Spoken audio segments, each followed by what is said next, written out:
Music. Great. Hello, everyone, and a very warm welcome. My name is Harry Coulter-Pinner. I am the Executive Director here at IPPR, and it is my pleasure to welcome you all to this really important and timely event. When the government came to office just over 8 months ago, there was a set of really difficult challenges facing the Secretary of State and the government. The first is a growing crisis of economic inactivity. So too many people locked out of the labour market, often with the potential to work, but without the support to get back into work. Secondly, of course, rising poverty and deprivation, particularly amongst young people and pensioners, with trends that were going in the right direction, going in the wrong direction.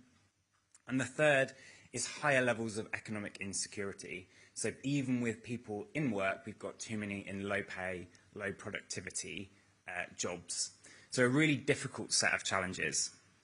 And over many years, IPPR has made the case for reform, that if you can reform the social security system, the way our labour market works, you can deliver better outcomes. So we have talked about a higher minimum wage, we've talked about stronger worker rights, we've talked about a reformed job centre offer that supports people into work, and a more generous income floor for when people need it. And this new Labour government has started to tackle some of those issues, and I'm sure Liz will talk about that at length in her speech. The worker rights agenda, a high minimum wage already put into place, and of course the Disability Green Paper looking to ramp up support. But the fiscal constraints the government is under, some imposed by the markets and the inheritance, some self-imposed, has meant that the context for this reform is really difficult, and there are really difficult choices that the government is facing. And there has been obviously criticism over the last few months of some of those decisions. And the point of this event here today is for to give a platform to the government to talk about the reforms that it's delivering, what it's trying to achieve, and to debate some of those choices and challenges and what lies ahead. And we're delighted to be hosting the Secretary of State to have that conversation. It's a really important conversation for the future of the country.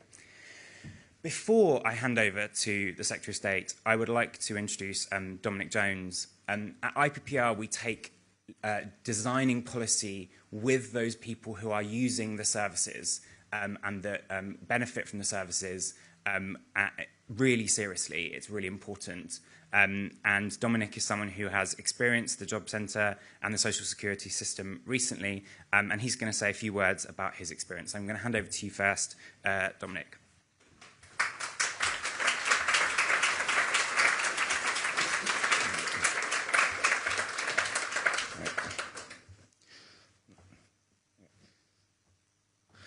Hi, I'm Dominic, and I'm here with Connor, who's just over here. We're from the Streatham Job Centre. I'm here to talk to you today about my story with how I found working and just life in general, really. I won't take too much time. At age 9, I was diagnosed with having autism and ADHD. It was an isolating time for me because as a kid, you're just focused on trying just to make friends and just be a kid. So being diagnosed with a mental health difficulty really adds to the pressure of just trying to live a normal life. And it was very difficult at school as well because I always felt like I was very different to a lot of other kids. So it was a very isolating time, and I would always get bullied, whether it was by the teachers or by the other students, because I started going to go to mainstream school, which didn't work because I was there for maybe 2 years, and then I was pulled out because my dad saw that they weren't teaching me anything. So my dad got me reading and writing within 6 weeks, which is funny because he's not his teacher. He just literally works for McDonald's, or he did at the time.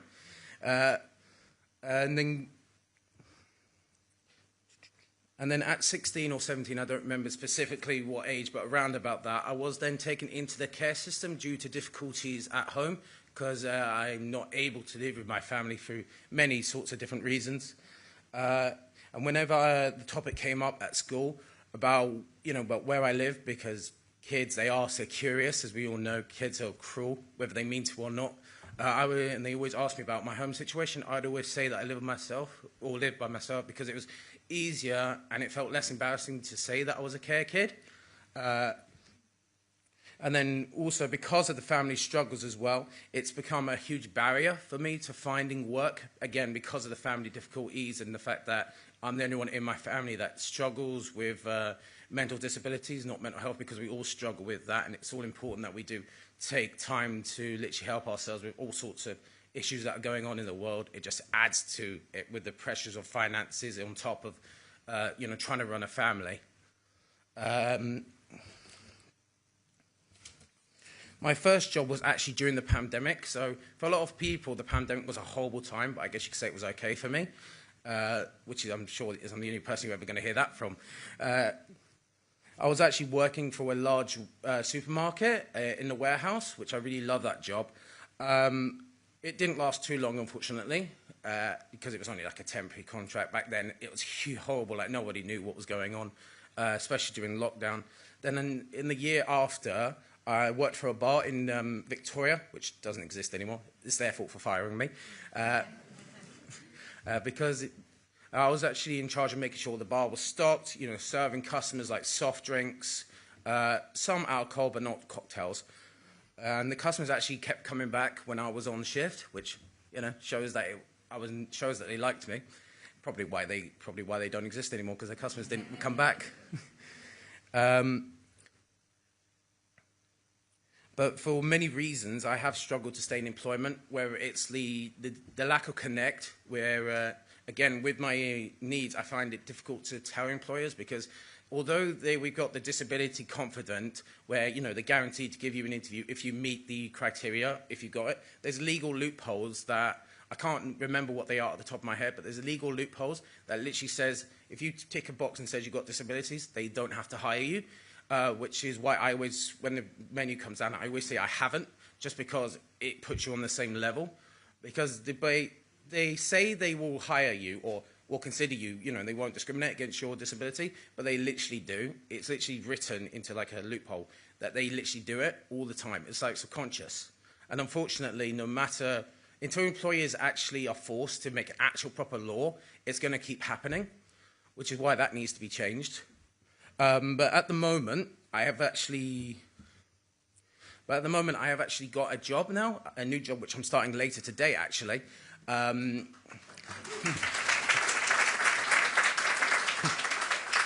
It's for a catering company called the Clink Project, which I'll go into that in just a second. Basically, it's going to be £15 an hour, so, not too bad, for 120 hours. In total, and the shift later is actually at the Cyprus government, so it's like no low-class job, it's like high-end. It's going to be front of house, interacting with people, which, I love that. Like I say, I've got 5 years of customer service. The dream job is obviously something in retail, like, all sorts. I won't name them just in case you're not allowed to, because, yeah. But that's the dream job, just because I find that despite my history, I would say actually because of my history, it's given me more the reason to why I want to help people, because I was put in a dreadful situation for like 8 years, because as it is, I'm a care leaver, which I'm dealing with some issues at the moment around tax and stuff, but the social work I've got now is helping me with that, just because you're not supposed to pay tax if you're under 24 and, or under 25 and you care leaver. But the job that I've got is, it's called the Clink Project. It was set up 14 years ago, for those of you who do not know, in a women's prison in Highdown, or in Downbills, in Belmont, Sutton area. The idea was that women would come out of prison with qualifications that these places would give them, and then they'd be able to go into the industry they come out, be in the industry so that they're able to support themselves, which I think is a brilliant idea. And it got so popular that they had literally opened up a training kitchen in Herne Hill, and I was one of the first lot that went there. So it was a 3-month program. It's 5 qualifications. I can't remember the names. It was level 2, and it also included working in the kitchen, like butchering chickens, flaking fish, as well as doing baristing front of house, because we would actually serve people on the industrial estate, as well as people from the office. That's literally what this job is. It's from them. So it's 120 hours guaranteed. You can work when you want to, which is very nice. I've already told them I'm taking July off. But I would say that what's helped a lot is actually my work coach, Beverly, who Connor here is in charge of. She also has autism like me, and that's what I think has helped, because if you have people that actually understand the diagnosis, like the job market's already horrible, we all know that. But if you have somebody that actually understands how truly difficult it is for like autistic people, we feel we have more difficulties than, say, neurotypical people. And so we find it, well, we struggle a lot harder to stay in work for whatever reasons. I can't give specific because everyone's different. But I found it with Beverly, because she understood the autism, because she's autism and she's got an autistic son herself, she understood the market a lot better than, say, any minister could, because she's been in there. She's struggled with it. So that's why I think that's why I'm glad she gave me this opportunity, just because, like I say, she understood and she knew how great it was, so she sort of pushed me to doing it. Because we all know examples, not everyone, but we know examples where people will get these opportunities and they'll just go like, no, I don't want to do it, I want to stay on benefits. Like, personally, I hate benefits and I want to be off of it and actually earn my own money, because I never want to be rich unless I've earned that. Because getting free money doesn't feel as good as earning it, because you get bored very quickly. So if you're constantly having a job that provides a satisfying, well, a job that you like, it doesn't feel like a job. Plus, you're earning your living for yourself, and you can have fun at the same time. So you can mix your social and professional life together. Obviously, don't mix it too much, but like no office romance.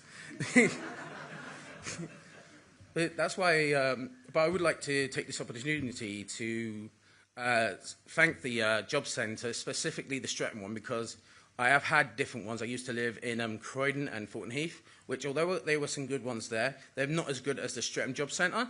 And I think that just comes down just to random luck. Like, if you hire more people with the more diagnosis, which is why you need a whole range of diverse people in the job centre so that they can understand everyone's needs, because you can't have the one fit suits all. That doesn't work. But I would like to take this opportunity to say thank you to the job centre, and also thank you for the Clink project for giving me the opportunity. And very quickly, just because it'd be wrong if I didn't mention this, I am from Croydon, and it's actually amazing to think someone like me, who's from Croydon, as we all know, Croydon's got a certain reputation. It seems incredible to think that someone like me from Croydon's actually being able to speak here and actually get to speak to all of you and interact with the Secretary of State, because having a job and doing this feels like sort of like I belong now in this world. Thank you very much.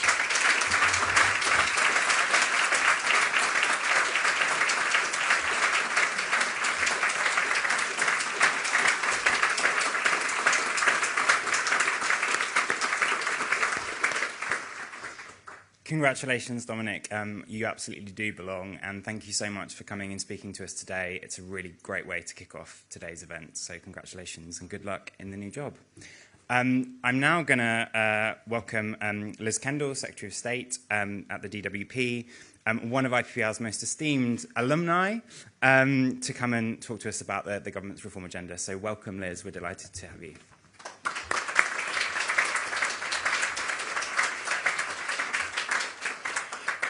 Thank you, Harry. I'm very grateful to my former employer, IPPR, for hosting us today, and to all of you for taking the time to come along. I'm especially grateful to Dominic for sharing us his experiences, and I thought that was really important for us to hear today about the benefits that work brings to you, the struggles you've faced, and your ambitions and hopes for the future.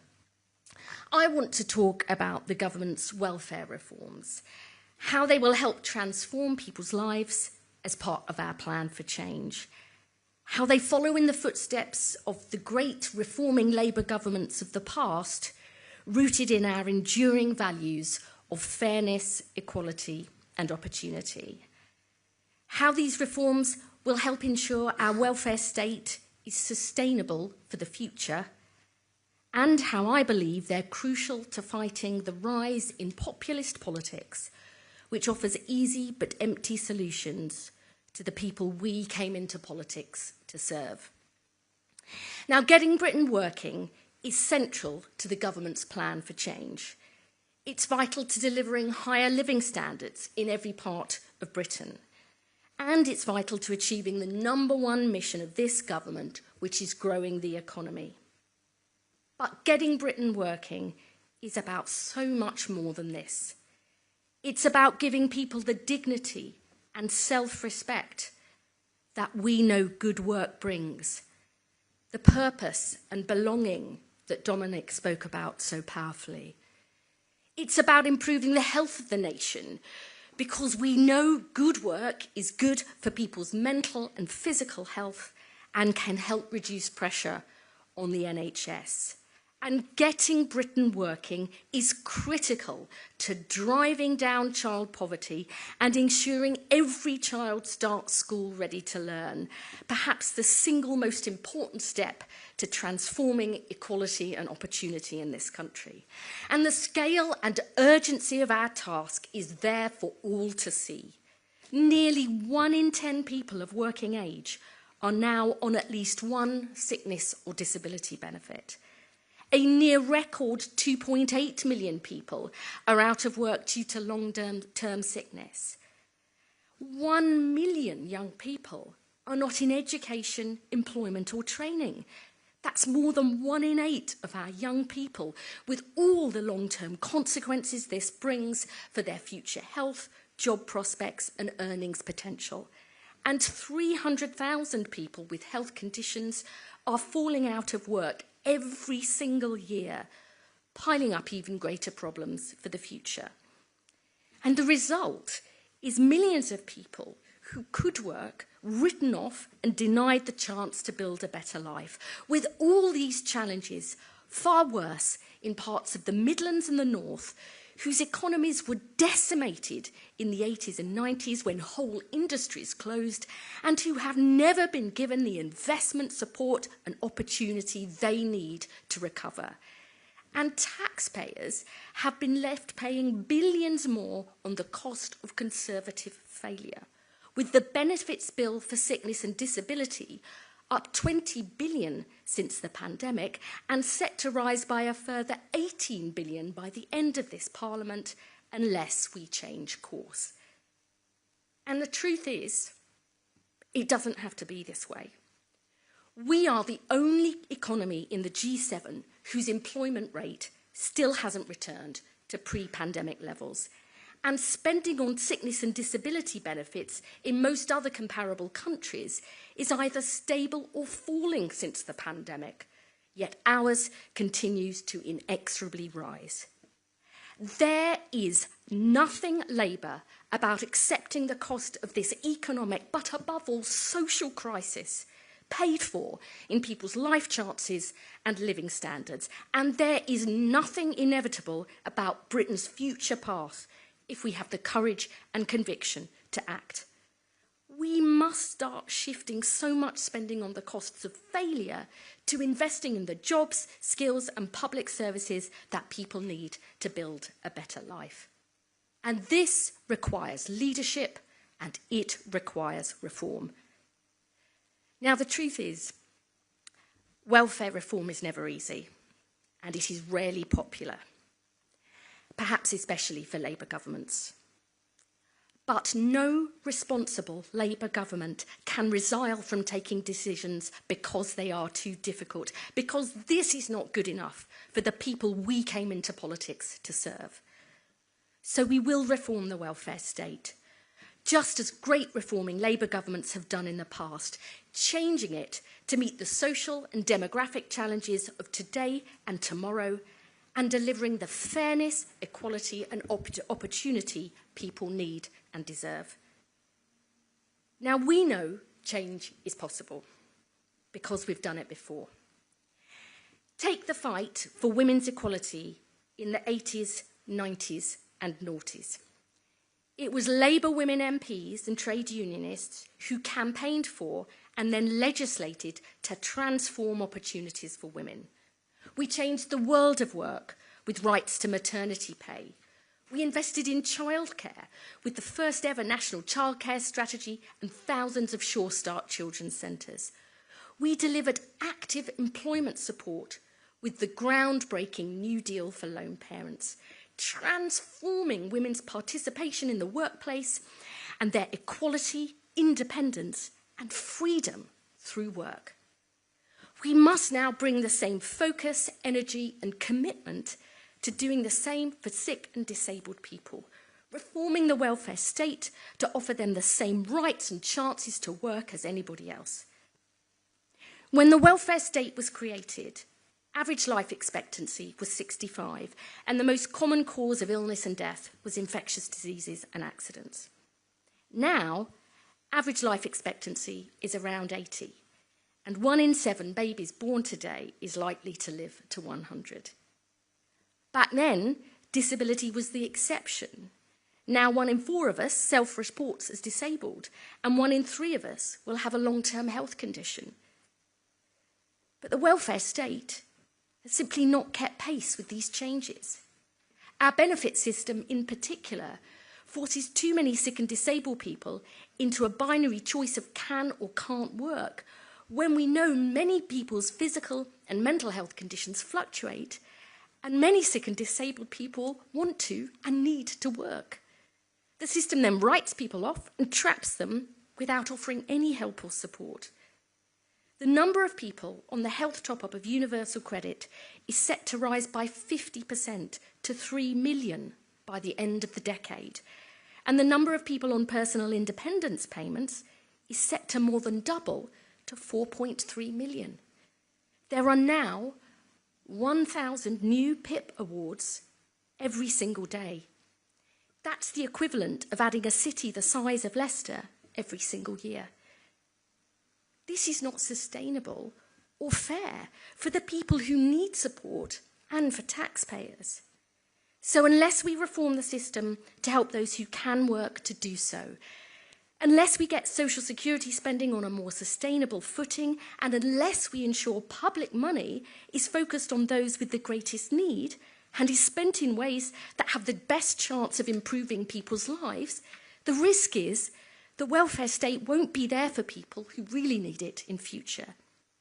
That is why we are grasping the nettle of reform, not for the sake of it, but to ensure the welfare state lasts for generations to come. Now, we have already made huge strides in getting Britain working and growing again. We are improving the quality of work and making work pay with our landmark employment rights bill. We're creating more good jobs in every part of the country, from clean energy to construction and through our modern industrial strategy. And we are investing an additional £26 billion this year to drive down waiting lists, because getting people back to health is crucial to getting them back to work. But we also need big changes in our system of social security and employment support to deliver greater fairness and opportunity. Our plans are based on 3 clear objectives. First, overhauling the system to help those who can work get into work and stay in work. Last autumn, our Get Britain Working white paper kicked off the biggest reforms to employment support in a generation, backed by an additional £240 million. Overhauling our job centres to create a new National Jobs and Careers Service and shift the focus away from benefit administration alone. Investing in 16 new trailblazing programmes right across the country, led by mayors and local areas, to join up work, health and skills support, ensure every young person is earning or learning, and to tackle the scar of economic inactivity. This spring, we announced a further £1 billion a year in our new Pathways to Work offer, along with programmes like Work Well, Connect to Work, which is being rolled out to the whole of England and Wales by December, and freeing up 1,000 work coaches to support sick and disabled people. Pathways to Work will guarantee a comprehensive offer of health, work and skills support for anyone who needs it, rolling out from next April when our benefit changes start to come in. The biggest ever package of support for sick and disabled people. To underpin these changes in employment support, we're also creating a more proactive pro-work system. We're consulting on a new unemployment insurance to provide a higher rate of time-limited income protection for people who lose their job but have paid into the system. We're scrapping the failed work capability assessment and the Conservatives' discredited WCA plans to help end the binary can-can't work divide. We are reforming universal credit to encourage people to find work and not stay on benefits, reducing the health top-up for new claims from April 2026, alongside active help to find work, and bringing in a sustained above-inflation increase to the standard allowance in universal credit for the first time ever, delivering a cash increase of £725 a year by the end of the Parliament. We're introducing a new right to try work by legislating to guarantee that work in and of itself will never lead to someone being called in for a benefit assessment, to give people the confidence to take the plunge and try work.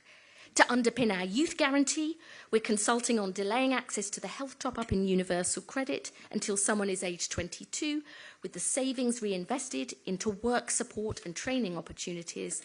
And we will support employers to recruit and retain more disabled people with health conditions through our Keep Britain Working review, led by the former boss of John Lewis, Sir Charlie Mayfield. The second objective of our plans is to protect those who cannot work. Those with the most severe, lifelong conditions that will never improve and who can never work will have their universal credit protected, including young people aged under 22. And we will guarantee they will never be reassessed in future, removing totally unnecessary stress, anxiety, and uncertainty.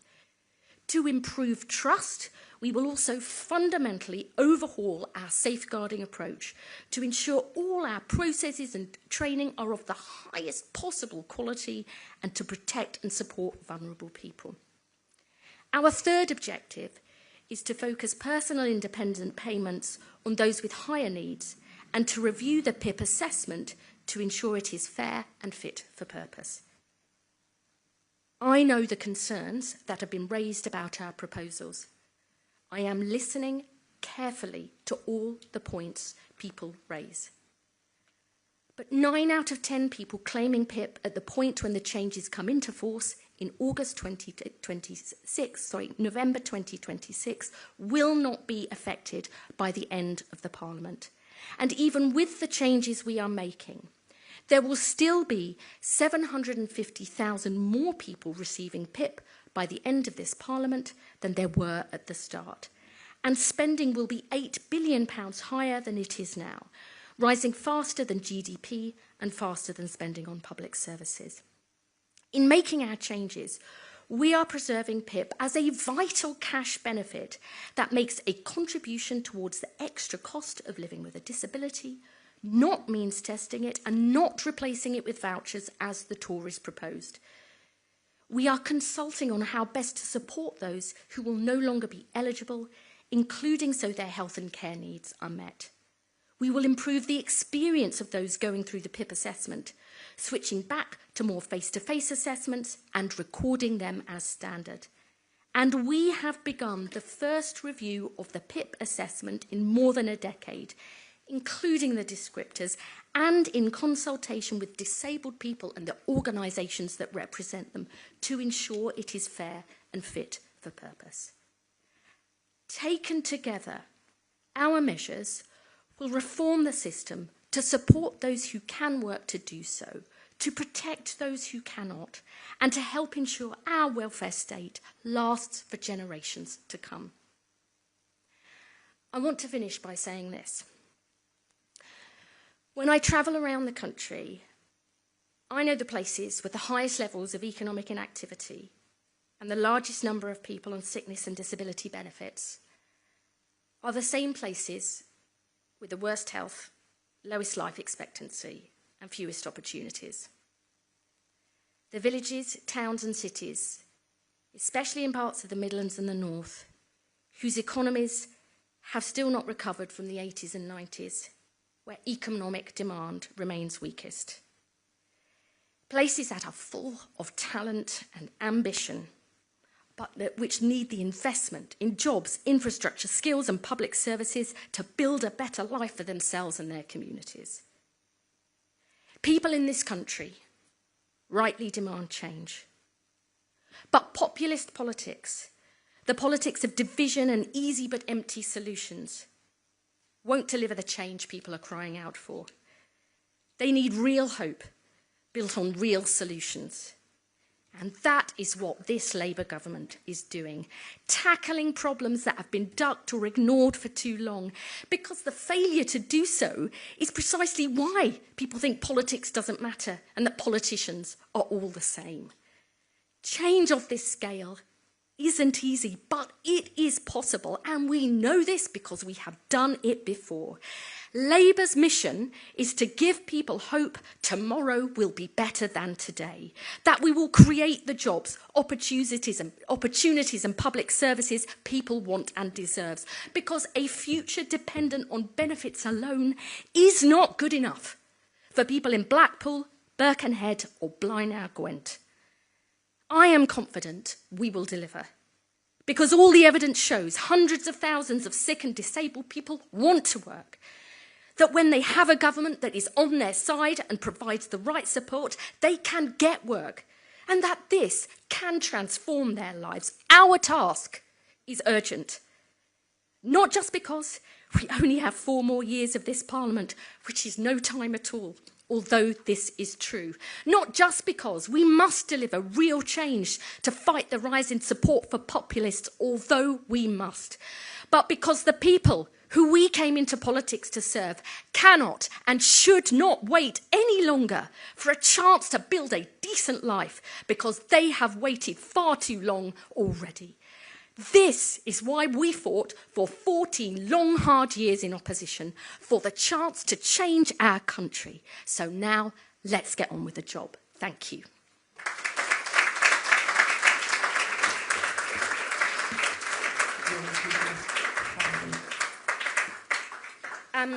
Now, before I take questions, we're going to hear from more of the people that we've been able to support. A lot of young people are finding it difficult to find work. They may have barriers such as mental health. If I had to say something to young people is don't give up, even if they knock you down 100 times. It will be there, the opportunity, and you just have to not give up. I got very depressed because I had been out of work for quite a few years. Going into the job centre, I spoke to the young lady and she basically said, the NHS wants you, they need you. It opened up the biggest door possible. Job centres are very good places for disabled people to come. Many of them have health needs varying from severe physical disabilities through to mental health disabilities. As a disabled person myself, who started their working life in 1988, I feel that I have the appropriate experience, knowledge, empathy and understanding in order to be able to help other people. Not having a job had an effect on my confidence. On a bad day, really low, sad, cry, you just don't feel like you're worth anything. But I spoke to my work coach, I got the right support. Now I'm doing work experience, so from work experience, this could definitely lead on to getting myself a job, starting a career. At the moment, I'm very positive. I had a few jobs here and there, but I was never really able to sort of hold one down. My starting point, speaking to my disability support officer, and then from there, it was just kind of a real turning point in terms of what I could do. Most important lessons I think I've learned throughout my whole story: don't let a condition define the person that you are and you want to be.